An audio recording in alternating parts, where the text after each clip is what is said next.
Chapter 22. I press the tip of the knife against his skin so he can feel the bite.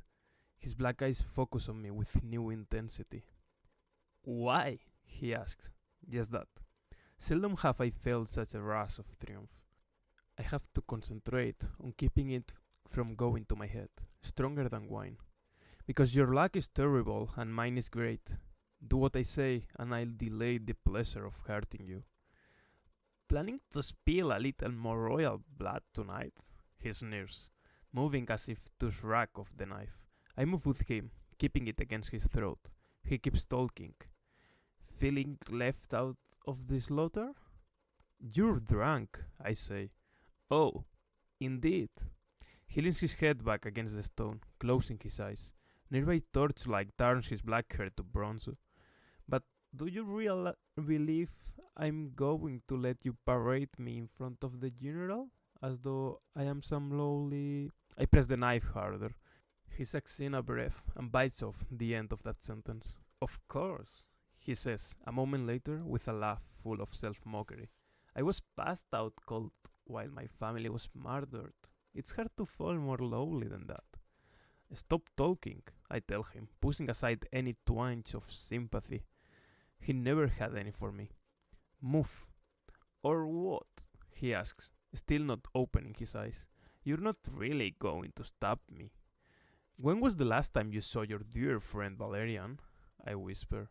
"Not today, despite the insult implied by this absence." "Did you wonder at that?"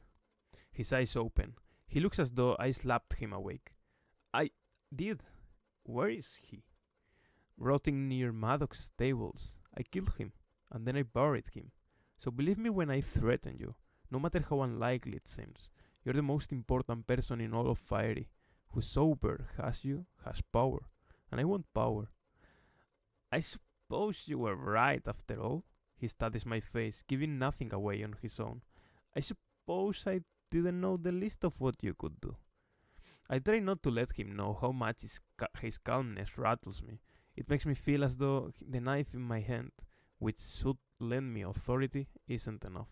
It makes me want to hurt him just to convince myself he can't be frightened. He's just lost his whole family. I shouldn't be thinking like this. But I can't help thinking that he will exploit any pity on my part, any weakness. "Time to move," I say harshly. "Go to the first door and open it. When we're inside, we're going to the closet. There's a passageway through there." "Yes, fine," he says, annoyed, trying to push my blade away. I hold it steady, so that the knife cuts into his skin. He swears and puts a bleeding finger in his mouth. "What was that for?" "For fun," I say, and then ease the blade from his throat, slowly and deliberately. My lip curls, but otherwise, I keep my expression as mask-like as I know how, as real and cold as the face that reoccurs in my nightmares. It is only as I do it that I realize who I am aping, whose face frightened me into wanting it for my own. His. My heart is hammering so hard I feel sick. "Will you at least tell me where we're going?" he asks as I shove him ahead of me with my free hand. "No. Now move." The growl in my voice is all mine. Unbelievably, he does, swaying as he makes his way down the hall and then into the study I indicate. When we get to the hidden passageway, he crawls in, with only a single inscrutable glance back at me. Maybe he's even drunker than I thought. It doesn't matter. He'll sober up soon enough. The first thing I do when I get to the nest of the Court of Shadows is tie Prince Cardan to a chair with shredded pieces of my own dirty dress. Then I remove both of our masks. He lets me do it at all, an odd look on his face. No one else is there, and I have no idea when anyone might come back, if they will at all. It doesn't matter. I can manage without them. I have made it this far after all. When Cardan found me, I knew that having control of him was the only path to having some control over the fate of my world. I think of all the vows I made to Dane, including the one I never spoke out loud. Instead of being afraid, I will become something to fear. If Dane isn't going to give me power, then I am going to take it for myself. Not having spent much time in the Court of Shadows, I don't know its secrets. I walk through rooms, opening heavy wooden doors, opening cabinets, taking inventory of my supplies.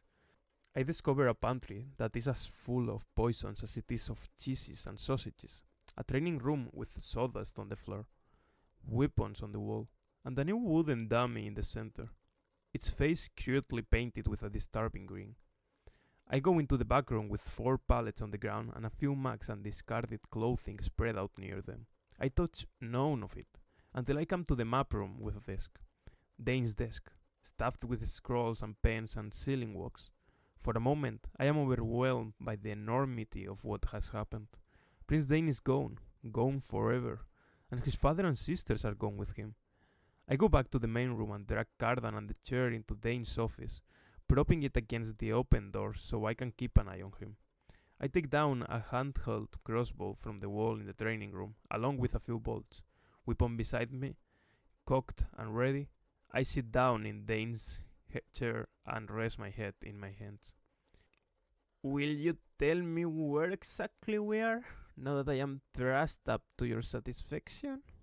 I want to strike Cardan over and over until I slap that smagness of his face. But if I did, he'd know just how much he scares me. This is where Prince Dane's spies meet, I inform him, trying to shake off my fear. I need to concentrate. Cardan is nothing, an instrument, a gambling marker. He fixes me with an odd, startled look. How do you know that? What possessed you to bring me here? I'm trying to figure out what to do next, I say with uncomfortable honesty. And if one of the spies returns? He asks me, rousing from his stupor enough to actually seem concerned. They're going to discover you in their lair and... He trails off at the smirk on my face and subsides into stunned silence. I can see the moment he arrives at the realization that I am one of them, that I belong here. Cardan lapses back into silence. Finally, I've made him flinch. I do something I would never dare to do before. I go through Prince Dane's desk. There are mounds of correspondence, lists, notes neither to Dane nor from him, probably stolen. More in his hand, movements, riddles, proposals for loss. Formal invitations, informal and innocuous letters, including a few from Maddox. I am not sure what I am looking for. I am just scanning everything as quickly as I can for something, anything, that might have give me some idea of why he was betrayed. All my life, I grew up thinking of the High King and Prince Dane as our unquestioned rulers. I believed Maddox to be entirely loyal to them. I was loyal too. I knew Maddox was bloodthirsty. I guess I knew he wanted more conquest, more war, more battle, but I thought he considered wanting war to be part of his role as the general, while part of the High King's role was to keep him in check. Maddox talked about honor, about obligation, about duty. He threw Starion on me in the name of those things. It seemed logical he was willing to put up with other unpleasantness. I didn't think Maddox even liked Balekin. I recalled the dead messenger, sought by me, and the note in the scroll, kill the bearer of this message. It was a piece of misdirection. All meant to keep Dane's spies busy, chasing our tails while Balekin and Maddox planned to strike in the one place no one looked, right out in the open. Did you know? I asked Cardan. Did you know what Balekin was going to do? Is that why you weren't with the rest of your family? He barks out a laugh. If you think that, why do you suppose I didn't run straight into Balekin's loving arms? Tell me anyway, I say. I didn't know, he says. Did you? Maddox is your father, after all. I take out a long bar of wax from Dane's desk, one end blackened. What does it matter what I say? I could lie. Tell me anyway, he says, and yawns. I really want to slap him. I didn't know either, I admit, not looking at him. Instead, I am staring at the pile of notes, at the soft wax impressions, an intaglio in reverse. And I should have. My gaze guides toward Cardan. I walk over to him, squat down, and begin to prise off his royal ring. He tries to pull his hand out of my grasp, but he's tied in such a way that he can't. I yank it off his finger. I hate how I feel around him, the irrational panic when I touch his skin. I'm just borrowing your stupid ring, I say. The signet fits perfectly into the impression of the letter. All the rings of all the princes and princesses must be identical. That means a seal from one looks much like the seal of another. I pull out a fresh piece of paper and begin to write. I don't suppose you have anything to drink around here? Cardan asks, I don't imagine that whatever happens next is going to be particularly comfortable for me. And I would like to stay drunk in order to face it. Do you really think I care if you're comfortable? I demand. I hear a footfall and stand up from the desk. From the common room comes the sound of smashing glass. I shove Cardan's ring into my bodice, where it rests heavily against my skin, and head into the hall. The roach has knocked a line of jars off the bookshelf and cracked the wood of a cabinet. Jagged glass and spilled infusions carpet the stone floor. Mandrake, snakeroot, larkspur. The ghost is grabbing the roach's arm, holding him back from smashing more things. Despite the line of blood streaking down his leg, the stiffness of his movements. The ghost has been in a fight. Hey, I say. Both look surprised to see me. They are even more surprised when they notice Prince Cardan tied to a chair in the doorway of the map room. Shouldn't you be with your father? Celebrating? The ghost speaks. I take a step back before he's always been a model of perfect and natural calm. Neither of them seems calm now. The bomb is still out there, and both of them nearly gave their lives to free me from Balekin's dungeon, only to find you here, gloating. No, I say, holding my ground. Think about it. If I knew what was going to happen, if I was on Madoc's side, the only way I would be here is with a retainer of knights. You'd have been shot coming in the door. I would hardly have come alone, dragging along a prisoner that my father would dearly love to have. Peace, both of you. We're all of us reeling, the roach says, looking at the damage he has done. He shakes his head, then his attention goes to Cardan. He walks toward him, studying the prince's face. The roach's black lips pull back from his teeth in a considering grimace. When he turns back to me, he's obviously impressed, although it seems that one of us kept her head. Hello. Hello, Cardan says, raising his brows and regarding the roach as though they were sitting down to tea together. Cardan's clothes are disarranged, from crawling under tables or being captured and tied, and his infamous tail is showing under the white lawn of his shirt. It is slim, nearly hairless, with a tuft of black fur at the tip. As I watch, the tail forms one wavering curve after another, snaking back and forth, betraying his cool face, telling its own story of uncertainty and fear. I can see why he hides that thing away. We should kill him, says the ghost, slouching in the hallway, light brown hair blown across his forehead. He's the only member of the royal family who can crown Balekin. Without Cardan, the throne will be forever lost, and we will have avenged Dane. Cardan draws a sharp breath and then lets it out slowly. I prefer to live. We don't work for Dane anymore. The roach reminds the ghost, the nostrils of his long green knife of a nose flaring. Dane's dead and beyond caring about thrones or crowns. We sell the prince back to Balekin for everything we can get and live. Go among the low courts or the free folk. There's fun to be had, and gold. You could come along, youth, if you want. The offer is tempting. Burn it all down, run, start over in a place where no one knows me except the ghost and the roach. I don't want Balekin's money. The ghost spits on the ground. And other than that, the boy's prince is useless to us. Too young, too weak. If not for Dane, then let's kill him for all of Fiery. Too young, too weak, too mean, I put in. Wait, Cardan says. I have imagined him afraid many times, but the reality outstrips those imaginings. Seeing the quickening of his breath, the way he pulls against my careful knots, delights me. Wait, I could tell you what I know, everything I know, anything about Balekin, anything you'd like. If you want gold and riches, I could get them for you. I know the way to Balekin's treasury. I have the 10 keys to the 10 locks of the palace. I could be useful. Only in my dreams has Cardan ever been like this, begging, miserable, powerless. What did you know about your brother's plan? The ghost asked him, peeling himself off the wall. He limps over. Cardan shakes his head. Only that Balekin despised Dane. I despise him as well. He was despicable. I didn't know he'd managed to convince Madoc of that. What do you mean, despicable? I ask, indignant, even with the still healing wound on my hand. Dane's death washed away the resentment I had for him. Cardan gives me an indecipherable look. Dane poisoned his own child, still in the womb. He worked on our father until he trusted no one but Dane. Ask them. Surely Dane's spies know how he made Eldred believe that Elohim was plotting against him, convinced him that Balekin was a fool. Dane orchestrated my being thrown out of the palace, so that I had to be taken in by my elder brother or go without any home at the court. He even persuaded Eldred to step down after poisoning his wine so that he became tired and ill. The curse on the crown doesn't prevent that. That can't be true. I think of Liriop, of the letter, of how Balekin wanted proof of who got the poison, but Eldred couldn't have been poisoned with blossom mushroom. Ask your friends, Cardan says, with a nod to the roach and the ghost.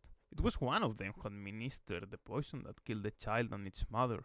I shake my head, but the ghost doesn't meet my gaze. Why would Dane do that?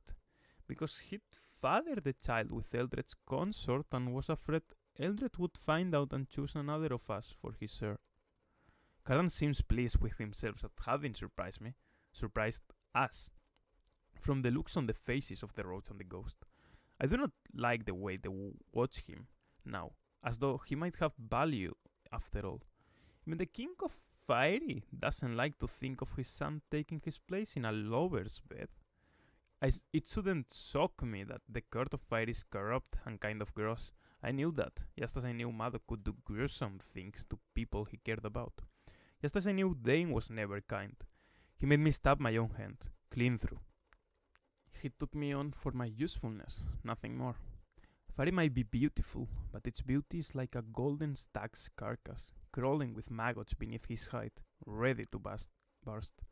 I feel sick from the smell of blood. It's on my dress, under my fingers, in my nose. How am I supposed to be worse than the folk? Tell the prince back to Balekin. I turned the idea over in my mind. Balekin would be in my debt. He'd make me a member of the court, just as I once wanted. He'd give me anything I asked for, any of the things Dane offered, and more. Land, knighthood, a love mark on my brow so all who looked upon me would be sick with desire, a sword that wove charms with every blow. And yet, none of those things seems all that valuable anymore. None of those are true power. True power isn't granted. True power can't be taken away. I think of what it will be like to have Balekin for a high king, for the circle of grackles to devour all the other circles of influence. I think of his starveling servants, of his urging Cardan to kill one of them for training, of the way he ordered Cardan beaten while professing his love for their family. No, I cannot see myself serving Balekin. Prince Cardan is my prisoner, I remind them, pacing back and forth. I'm not good at much, and I've been good at being a spy for only a very short time. I am not ready to give that up. I get to decide what happens to him. The roach and the ghost exchange glances. Unless we're going to fight, I say, because they're not my friends, and I need to remember that. But I have access to Madoc. I have access to Balekin. I'm our best shot at brokering a deal. Youth, Cardan cautions me from the chair, but I am beyond caution, especially from him. There's a tense moment, but then the roach cracks a grin. No, girl, we're not fighting. If you've got a plan, then I'm glad of it. I'm not really much of a planner, unless it's how to price out a gem from a nice setting. You stole the boy, Prince. This is your play, if you think you can make it. The ghost frowns, but doesn't contradict him. What I must do is put the puzzle pieces together. Here's what doesn't make sense. Why is Madoc backing Balekin? Balekin is cruel and volatile, two qualities not preferable in a monarch. Even if Madoc believes Balekin will give him the wars he wants, it seems as though he could have gotten those some other way. I think of the letter I found on Balekin's desk, the one to Nicasia's mother. I know the provenance of the blossom mushrooms that you ask after. Why, after all this time, would Balekin want proof that Dane orchestrated Lyriop's murder? And if he had it, why hadn't he taken it to Eldred? Unless he had, and Eldred hadn't believed him, or cared, or unless the proof was for someone else. When was Lyriop poisoned? I ask. 7 years ago, in the month of storms, the ghost says with a twist in his mouth. Dane told me that he'd been given a foresight about the child. Is this important, or are you just curious? What was the foresight? I ask. He shakes his head, as if he doesn't want the memory, but he answers. If the boy was born, Prince Dane would never be king. What a typical fiery prophecy. One that gives you a warning about what you'll lose but never promises you anything. The boy is dead, but Prince Dane will never be king. Let me not be that kind of fool, to base my strategies on riddles. So it's true, the road says quietly. You're the one who killed her. The ghost's frown deepens. It didn't occur to me until then that they might not know one another's assignments. Both of them look uncomfortable. I wonder if the roads would have done it. I wonder what it means that the ghost did. When I look at him now, I don't know what I see. I'm going to go home, I say. I'll pretend I got lost at the coronation revel. I should be able to figure out what Cardan is worth to them. I'll come back tomorrow and run the particulars by you both and the bomb if she's here. Give me a day to see what I can do and your oath to make no decisions until then. If the bomb has better sense than we do, she's already gone to the ground. The Rhodes points to a cabinet. Wordlessly, the ghost goes and gets out a bottle, placing it on the warm wooden table. How do we know you won't betray us? Even if you think you're on our side now, you might get back to that stronghold of Maddox and reconsider. I eye the Rhodes and the ghost speculatively. I have to leave Cardan in your care, which means trusting you. I promise not to betray you, and you promise that the prince will be here when I get back. Cardan looks relieved at the idea that there will be a delay, whatever happens next. Or perhaps he's just relieved by the presence of the bottle. You could be a kingmaker, the ghost says. That's seductive. You could make Balekin even more deeply indebted to your father. He's not my father, I say sharply. And if I decide that I want to throw in with Maddox, well then, so long as you get paid, it won't matter, will it? I guess not, the ghost says grudgingly.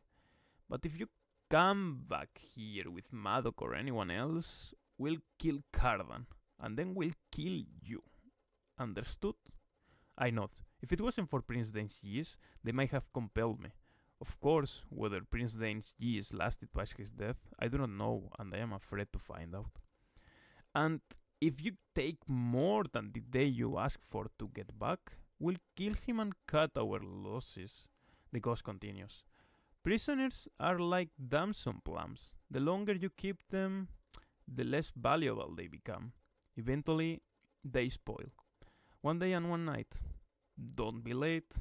Cardan flinches and tries to catch my eye, but I ignore him. I'll agree to that, I say, because I am no fool.